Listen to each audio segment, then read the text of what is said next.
Let's see. It is so good to be here. You just can't imagine how I feel honored just to be a part of this. I was really glad that to hear that there's something that's not totally perfect, because the feeling I got the last time I was here that y'all were about ready for the ascension.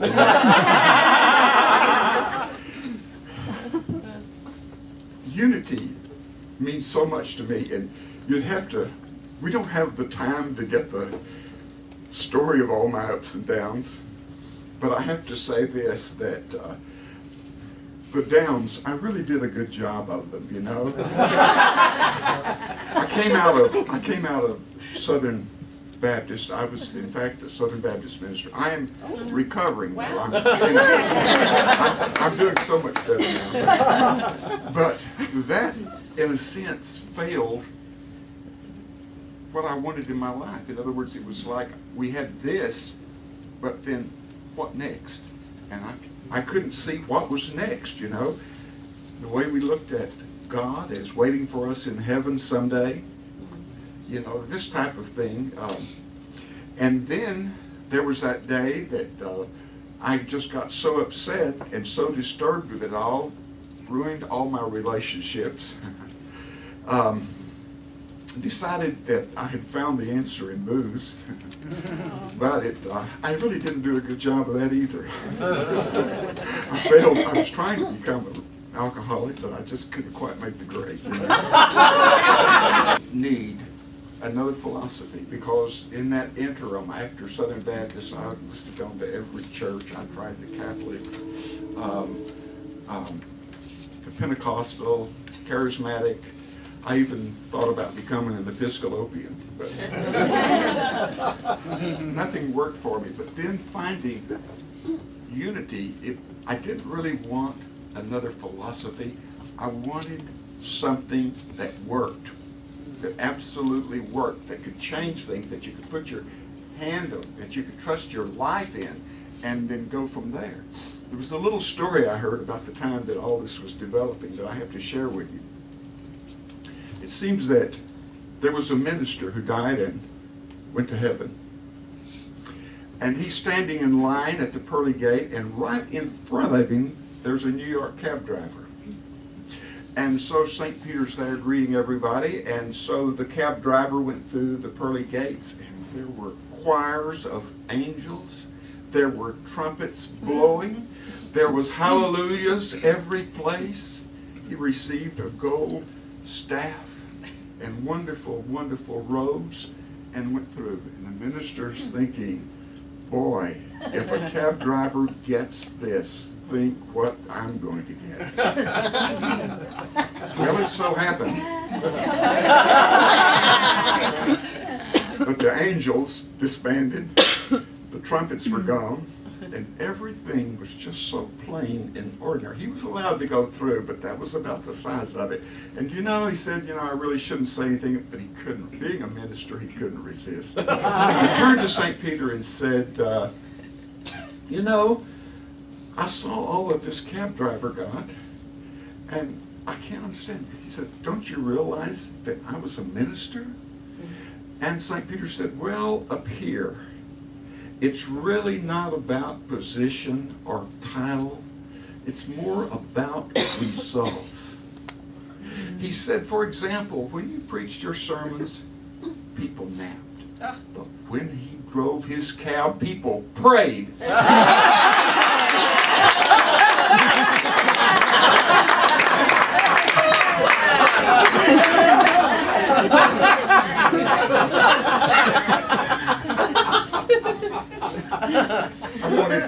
I wanted results.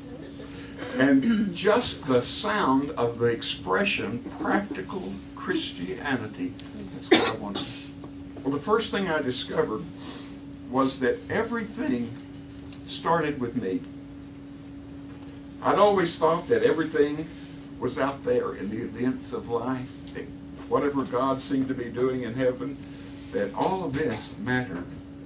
But then I discovered that everything started with me.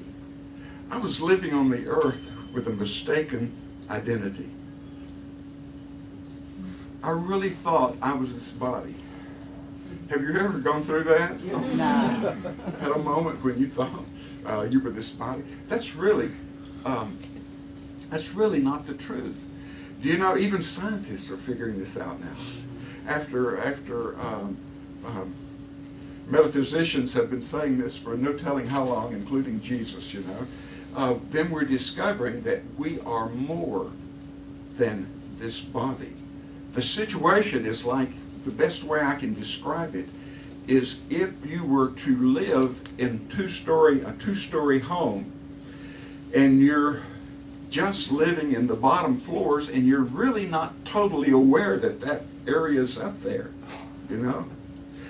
But then you discover, you move out of those lower chakras, and you discover there's all of this spirituality that is really you. This is why seeking the kingdom of heaven is so important. It's really seeking that spiritual world that is within you. This is what it really is, you see. And so it's not like you're going to go now and live just in the top floors. You're going to have a balanced life to where you use the whole house. You still use this body. You're still going to suffer a time when you... I remember me falling down the stairs. But that's not really who we are. We are the Spirit. Do you know that people always got into a little trouble trying to say this? In 1838, Emerson, Ralph Waldo Emerson, got to do the commencement speech at Harvard University, their School of Divinity. And he brought up this thing about there is divinity in everyone. And these people, he sort of scolded them that you've been treating so well. We're supposed to treat the very lowest of the low in the same way because everyone has divinity within. Well, guess what happened to him? Do you know what persona non grata means? Well, at Harvard, you can't just say, get your ass out of here, you know? I mean, you've got to say it in Latin. It's the same thing. It's the same thing. In other words, he was banned for 30 years. And I wrote down a lot more, but I'm not going to read all of his speech here. But the fact is that the same thing happened to Jesus. Because he's saying, I'm the Son of the living God. And they're saying, this is blasphemy. And then he quoted a scripture. This is over in the Gospel of John, the 10th chapter. I can't think right now. I've got it written down here, but I'm not going to search for it.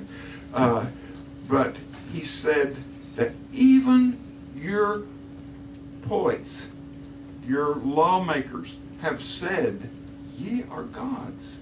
And he's quoting Psalms 82:6, where it says not only ye are gods, but it says that you are the offspring of God. The offspring, which is like the children of God.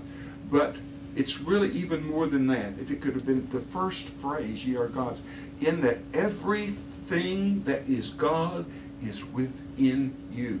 Every attribute of the whole of the universe is right there in you. This is why it all starts with myself, with you, right where we are, just as we are. It's not as though God is overlooking our flaws, but I don't really believe that it's even visible. There's nothing, it seems to me, in that thing that is God, that energy that is God, that really observes anything wrong with us. I think that we can start anything and move anywhere, and it all just starts with us and what's in our mind, what we are thinking. Now, the idea of divinity being within us, this is the important thing to know about it. This sort of changes what the outside world means to us. It is really not any of the events outside of ourselves that shapes our life unless we give it permission. This was sort of a shock to me. I was really getting good at being a victim. And to give that up, sometimes that's really a tough thing, Shawn. There's real glory in it. But really and truly, we don't rise above the level of our own thoughts. That's why it's so important in our moving forward spiritually to realize that that divinity is within us, and this is the real who we are. Now, it didn't do Jesus any good either to say this, because they picked up stones, it said, to throw at him. Now, with unity, we say the same things, but we get on a list of cults. If you've ever, we happened to find one at a Baptist bookstore once. That, you know what the disappointment was? We were right at the bottom of the list.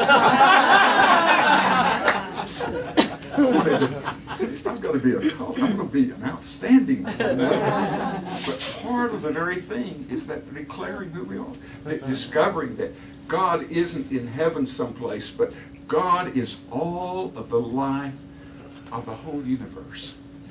And that in us, in every cell of our body, there is that same God stuff. Whether you want to call it a God particle or the Higgs boson or whatever the scientists are calling it, or whatever the spiritualists are calling it, it's still the truth of us. This is why the thoughts that we have are so important. But the thoughts that we have start with identifying ourselves. Because it's hard really to love others until we have found that within ourselves, and we are so comfortable.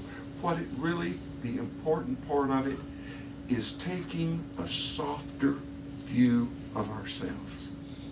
We can be so tough on ourselves because we expect these things out here, you know, and we look at our lives and say, this isn't exactly right.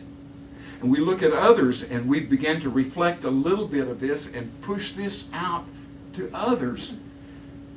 But then what we learn when we discover the divinity within us, that whatever out there flaws there might be, whatever flaws might be inside of it, it's not what we thought. Someone recently gave me a lamp that I'm so proud of. And it was handmade in Mexico. But when you look at it, you can see that there is something, it's not totally symmetrical. It's like there's a little bit of flaw. But then when you begin to really think about it and study this lamp, the flaw becomes part of the art. This is what our life is like. Whatever might be classified is something wrong or something that is a flaw within ourselves is really just part of God's art. That's the best we can say it. So what happens then when we begin to discover that, we take a different view of ourselves, and the level of thought keeps coming up. And you know, spiritually, it's really, or in any form, like when we're thinking about God's abundance and experiencing that abundance, well, it's hard to rise above the way we see ourselves.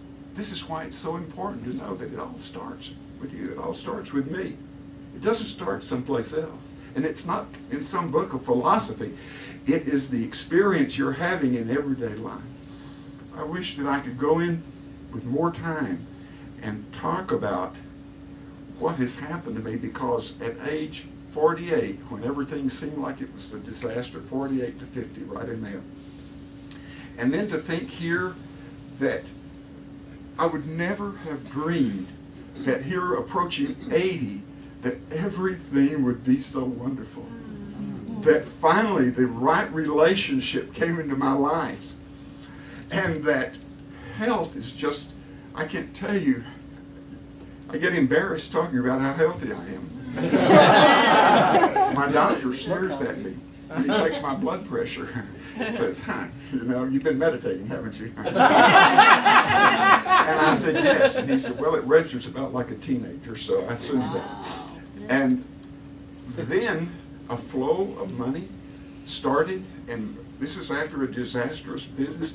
But the thing that is good about it, you know, there's a story in the Bible, I think I probably have it in my book, but about Gideon, and about how he's going to take on the multitudes, like 30,000, or it was really like the numbers, like the grains of the sea, or the beach at the sea. Well, anyway, lots of them, 30,000 more, maybe Midianites. And so he gathered an army of 20,000. Well, you know, they eliminated 10,000 right away because they simply asked the question, who's afraid and would like to go back to mommy? And 10,000 of them left right away. And then he kept working it down to where it's about 300 people. And here's what the word of the Lord came to him.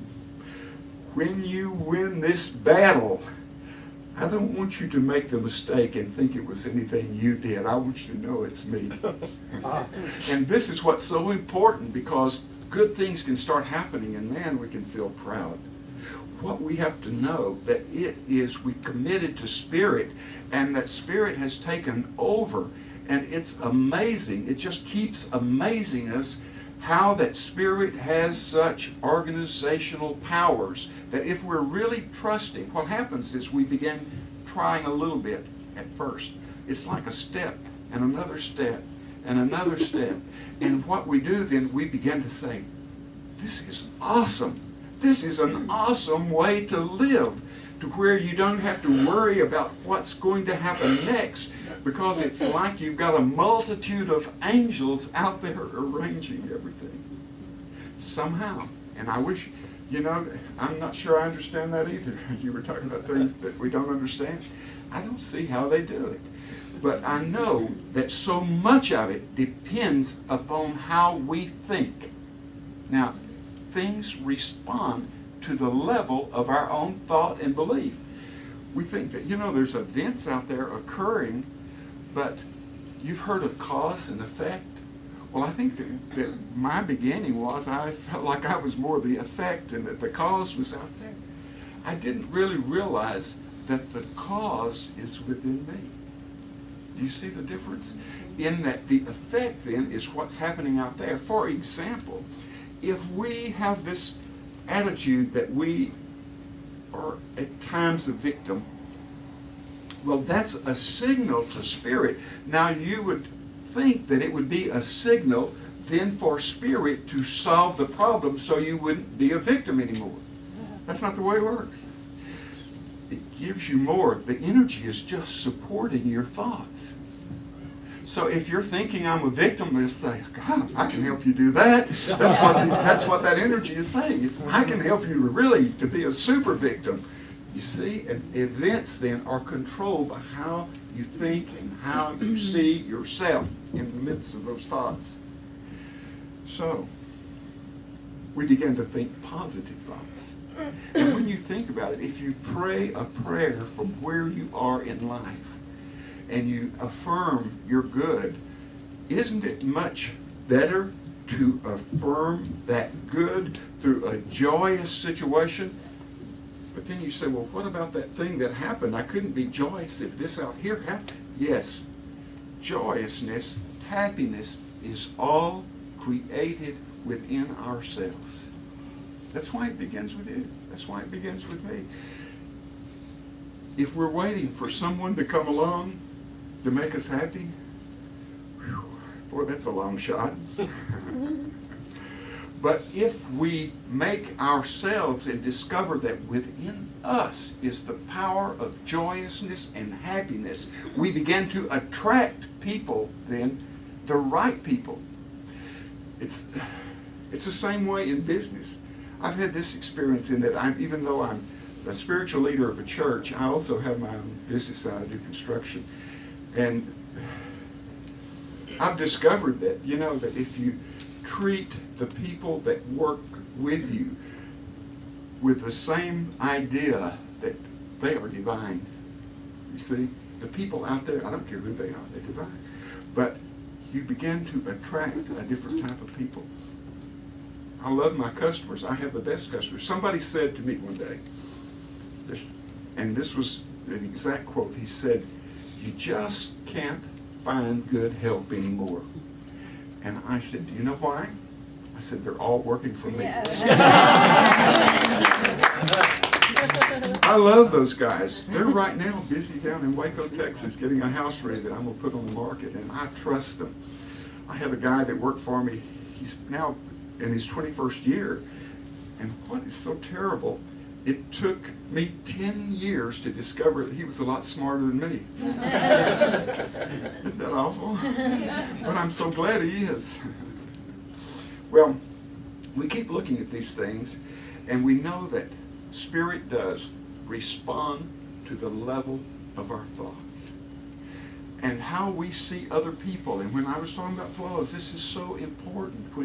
When you have a relationship and you begin to think something in that relationship is wrong and there's something wrong with that person, I hope that one day you'll come back to this idea of beginning to see that that really isn't a flaw, it's just a piece of God's art. That God is working to teach us and guide us into a way of thinking that really creates a beautiful life. To where you can't get to where I am and I have to say, I'm having the time of my life. And it's the change in thinking, and it's what Spirit does as we change this thinking. Well, there's a challenge that I want to give you. That you began to see within yourself that there is a spiritual energy kingdom and that you are the ruler of this kingdom. That there's no one out there to blame for anything. You can't even blame yourself. We don't do that in unity. You know, there's no blame about anything. But then look at yourself as the ruler of that kingdom. And then of that church that was within you. Try to see yourself as the high priest of your inner church. That's how I'm seeing you today. God bless you. Thank you.